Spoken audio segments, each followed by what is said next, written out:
ஊழலிலும் பெண்களை அவமரியாதை செய்த பிரச்சனையிலும் சிக்கிய இரு திமுக அமைச்சர்கள் பதவியை இழந்த பரிதாபம். இரு அமைச்சர்களின் செயல்களும் ஸ்டாலின் மாடல் ஆட்சியின் ஒழுங்கின்மையை வெளிப்படுத்துவதாக எதிர்க்கட்சிகள் குற்றச்சாட்டு.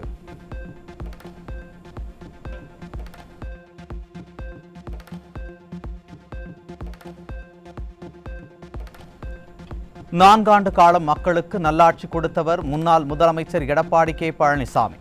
கழக அம்மா பேரவை சார்பில் சென்னை ராயப்பேட்டையில் உள்ள அதிமுக தலைமை அலுவலகத்தில் நடைபெற்ற ஆலோசனை கூட்டத்தில் அதிமுக தலைமை நிலைய செயலாளர் SP வேலுமணி புகழார். ஒட்டுமொத்த தமிழ்நாட்டு மக்களும் அனைத்து தரப்பும் இந்த ஆட்சி போக வேண்டும், திமுக ஆட்சி போக வேண்டும், எடப்பாடியார் முதலமைச்சர் வர வேண்டும் முடிவிட்டாங்க.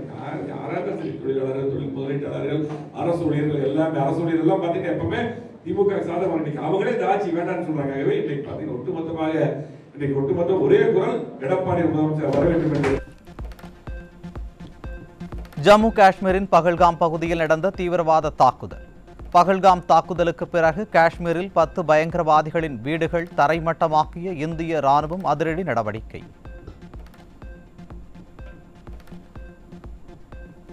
திருவாரூர் மாவட்டம் நன்னிலம் அருகே சிறுமிக்கு பாலியல் தொந்தரவு செய்த தாய்மாமன் மீது போக்சோ வழக்கு பதிவு. அப்பா ஸ்டாலினின் திமுக ஆட்சியில் வீட்டில் கூட சிறுமிகளுக்கு பாதுகாப்பு இல்லா அவலம் தொடர்கதையாகி வருவதாக மக்கள் குற்றச்சாட்டு. கடலூர் மாவட்டம் திட்டக்குடி அருகே 4 வயது சிறுமிக்கு பாலியல் தொல்லை கொடுத்த நபர் மீது போக்சோவில் வழக்கு பதிவு. அப்பா ஸ்டாலினின் திமுக ஆட்சியில் சிறுமிகளுக்கு எதிரான குற்ற சம்பவம் தொடர்ந்து அதிகரித்து வருவதால் மக்கள் வேதனை. தஞ்சாவூர் அருகே 14 வயது சிறுமியை காதலிப்பதாக ஆசை வார்த்தை கூறி பாலியல் வன்கொடுமை செய்து கர்ப்பமாக்கிய இளைஞர் போக்சோவில் சிக்கினார். ஸ்டாலின் ஆட்சியில் சட்டம் ஒழுங்கு சரியில்லாததால் சிறுமிகளுக்கு எதிரான குற்ற சம்பவங்கள் அதிகரித்து வருவதாக பொதுமக்கள் குற்றச்சாட்டு. சென்னை பெரம்பூரில் பெண்ணை கர்ப்பமாக்கி கைவிட்ட இளைஞர் சிக்கினார். தலைநகரத்திலேயே காவல்துறை கும்பகர்ண தூக்கத்தில் உள்ள நிலையில் குற்ற சம்பவங்கள் தலைவிரித்தாடுவதாக பொதுமக்கள் குற்றச்சாட்டு. புதுக்கோட்டை மாவட்டம் வடவாளம் அருகே குடும்ப தகராறு காரணமாக மனைவியை வெட்டி படுகொலை செய்த கணவர். ஸ்டாலின் ஆட்சியில் கொலை சம்பவங்கள் அதிகரித்து வருவதாக பொதுமக்கள் குற்றச்சாட்டு.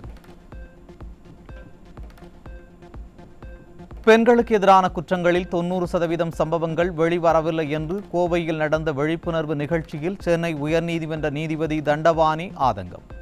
பெண்கள் துன்பங்களை வெளிக்கொணர தயங்குகிறார்கள் என்பதால் பாதுகாப்பு அமைப்புகளை உருவாக்குவது அவசியம் என வலியுறுத்தல். சிவகங்கையில் திமுக பிரமுகர் மர்ம நபர்களால் வெட்டி படுகொலை. ஸ்டாலினின் திமுக ஆட்சியில் உடன்பிறப்புகளுக்கே பாதுகாப்பு இல்லா அவல நிலை உள்ளதாக மக்கள் வேதனை. தென்காசியில் மனைவியுடன் தகாத உறவை கண்டித்த கணவர் மனைவியின் கள்ளக்காதலனால் வெட்டி கொலை. ஸ்டாலின் மாடல் ஆட்சியில் ஒரே நாளில் அடுத்தடுத்து அரங்கேறி வரும் படுகொலை சம்பவங்களால் மக்கள் அச்சம். திருவள்ளூர் மாவட்டம் பூந்தமல்லியில் சூட்கேஸில் கடத்தி வந்த 10 கிலோ கஞ்சா பறிமுதல். திமுக ஆட்சியில் காவல்துறை மீது சிறிதும் பயம் இல்லாததால் போதைப் பொருட்களின் புழக்கம் தொடர்ந்து அதிகரித்து வருவதாக மக்கள் குற்றச்சாட்டு. புதுச்சேரி கருவடிக்குப்பம் பகுதியில் பாஜக பிரமுகர் 10 பேர் கொண்ட மர்ம கும்பலால் வெட்டி கொலை. தப்பி ஓடிய மர்ம கும்பலுக்கு போலீசார் வலைவீச்சு. கிருஷ்ணகிரி மாவட்டம் ஓசூர் அருகே கல்குவாரி குட்டையில் கல் கட்டியவாறு மிதந்த ஆண் சடலம் மீட்பு. திமுக ஆட்சியில் காவல்துறை மீது சிறிதும் பயம் இல்லாததால் கொலை சம்பவம் சர்வசாதாரணமாக நடைபெறுவதாக மக்கள் குற்றச்சாட்டு. திருவள்ளூர் மாவட்டம் திருத்தணி அருகே இளைஞர்களின் வாழ்வை சீரழிக்க கொண்டுவரப்பட்ட 2520 போதை மாத்திரைகளுடன் 4 பேர் சிக்கினர். ஸ்டாலின் ஆட்சியில் இளைஞர்களின் எதிர்காலம் சீரழிந்து வருவதாக பொதுமக்கள் குற்றச்சாட்டு. சென்னை பெரம்பூர் ரயில் நிலையத்தில் எர்ணாகுளம் விரைவு ரயிலில் கொண்டுவரப்பட்ட 7 கிலோ கஞ்சா சிக்கியது.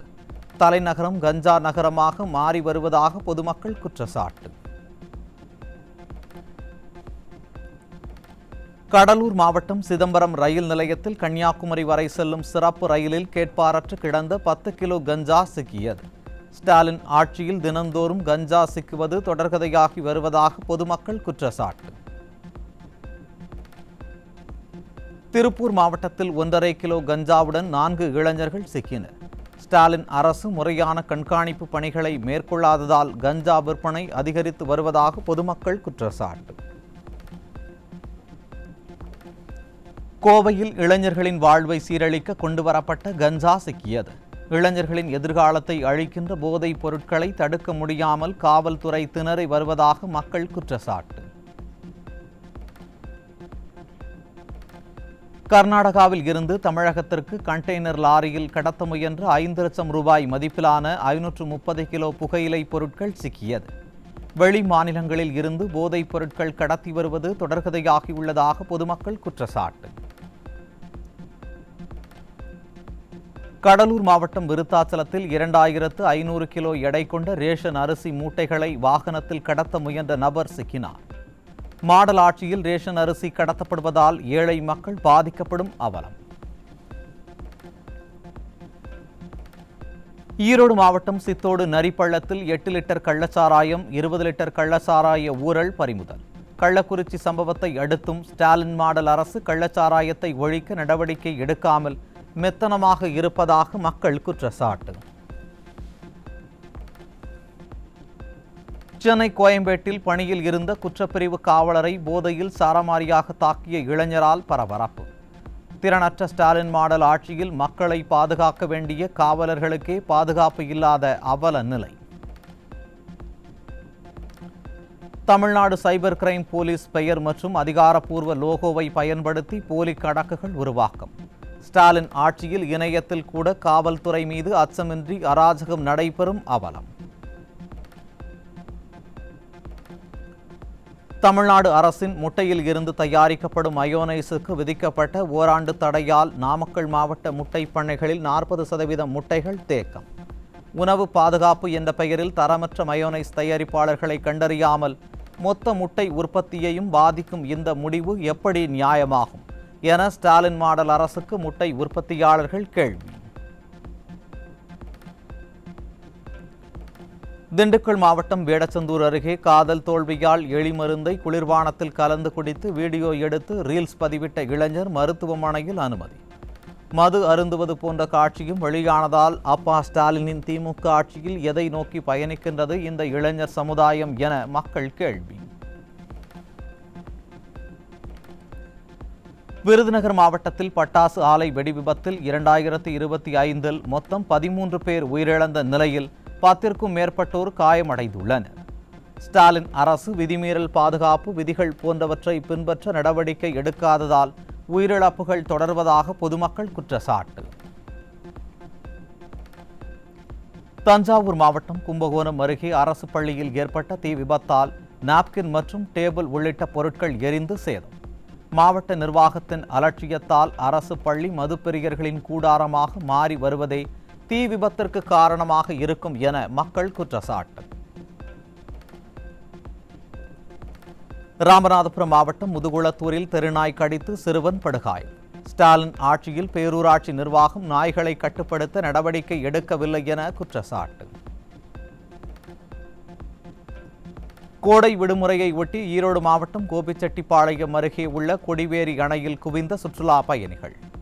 அருவியில் குளித்தும் பரிசல் சவாரி செய்தும் உற்சாகம்.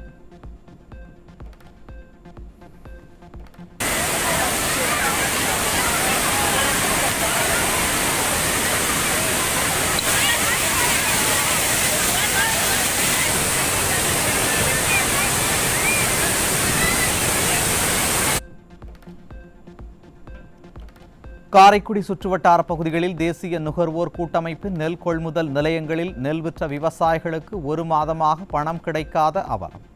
பணம் கொடுக்காமல் நெல்லை வாங்கி வைப்பது நியாயமில்லை எனவும் தங்கள் வாழ்வாதாரம் பாதிக்கப்படுவதாகவும் விவசாயிகள் வேதனை. யுபிஎஸ்சி தேர்வில் தமிழக அளவில் முதலிடம் பெற்றதற்கு தான் படித்த பள்ளியும் நண்பர்களும் தான் காரணம் என கூறிய சிவச்சந்திரன். முதல் நிலை தேர்விற்கு நான் முதல்வன் திட்டத்தில் பயிலாத சிவச்சந்திரனின் வெற்றியில் ஸ்டாலின் அரசு ஸ்டிக்கர் ஒட்டி விளம்பரம் தேடுவது வெட்கக்கேடானது என மக்கள் விமர்சனம். 21 கோடி ரூபாய் உரப்பாக்கி தொகையை செலுத்த தவறிய தமிழக வேளாண் துறைக்கு சென்னை உயர்நீதிமன்றம் நோட்டீஸ். ஸ்டாலின் மாடல் அரசு நீதிமன்றங்களில் குட்டு வாங்காத நாட்களே இல்லை என மீண்டும் மீண்டும் நிரூபணம். ஆசியாவிலேயே மிகப்பெரிய மருத்துவமனையான சென்னை ராஜீவ்காந்தி மருத்துவமனையின் வளாகம் மற்றும் கேண்டீன்கள் சுகாதாரமற்று கிடக்கும் அவலம். நோயாளியை குணப்படுத்த வந்தால் உடன் வருபவர்களுக்கும் நோய் தொற்று பரவிவிடும் அளவிற்கு ஸ்டாலின் ஆட்சியில் சுகாதாரத்துறையே சுகாதாரமற்று இருப்பதாக பொதுமக்கள் ஆவேசம். சட்டவிரோத கட்டிடங்கள் மீதான நடவடிக்கைகளில் சென்னை மாநகராட்சி விரிவான தகவல்களை வழங்க தவறியதாகவும் கமிஷனர் ஜே குமரகுருபரன் தன்னிச்சையாக விவரங்களை மறைப்பதாகவும் சென்னை உயர்நீதிமன்றம் கடும் விமர்சனம். தேர்ந்தெடுக்கப்பட்ட கட்டடங்கள் பூட்டப்பட்டதற்கான காரணங்கள் கூட விளக்கப்படவில்லை என்றும் இத்தாமதம் மாநகராட்சியின் நடவடிக்கையின்மையை பிரதிபலிப்பதாகவும் சுட்டிக்காட்டிய நீதிமன்றம் விசாரணையை ஜூன் 3க்கு ஒத்திவைத்தது. தமிழகத்தில் தஞ்சை, நாகை உள்ளிட்ட பல்வேறு மாவட்டங்களில் பரவலாக மழை. வெப்பம் தணிந்ததால் மக்கள் மகிழ்ச்சி.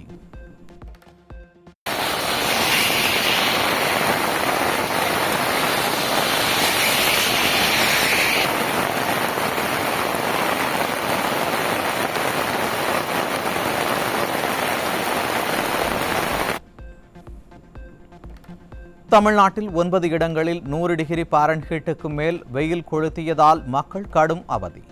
தமிழ்நாட்டில் அதிகபட்சமாக வேலூரில் 104.36 டிகிரி பாரன்ஹீட் வெயில் பதிவானதாக சென்னை வானிலை ஆய்வு மையம் அறிவிப்பு.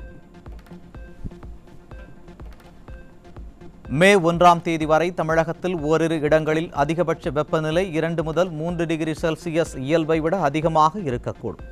சென்னையில் அதிகபட்ச வெப்பநிலை 36 முதல் 37 டிகிரி செல்சியஸை ஒட்டி இருக்கக்கூடும் என வானிலை ஆய்வு மையம் தகவல்.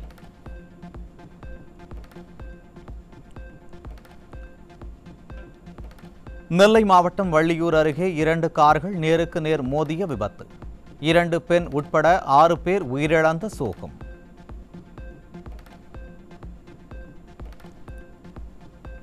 ராமநாதபுரம் மாவட்டம் ராமேஸ்வரம் அக்னி தீர்த்த கடற்கரை அருகே திடீரென உள்வாங்கிய கடல். வார விடுமுறை மற்றும் சித்திரை மாத சர்வ அமாவாசையை ஒட்டி கோவிலில் குவிந்த பக்தர்கள் புனித நீராடுவதில் சிரமம். ராமேஸ்வரம் அக்னி தீர்த்த கடற்கரையில் பாதாள சாக்கடை கழிவுநீர் கடலில் கலந்து வருவதால் புனித நீராடும் பக்தர்களுக்கு நோய் தொற்று ஏற்படும் அபாயம். கும்பகர்ண தூக்கத்தில் இருக்கும் மாவட்ட நிர்வாகம் உரிய நடவடிக்கை எடுக்க வேண்டும் என வலியுறுத்தல்.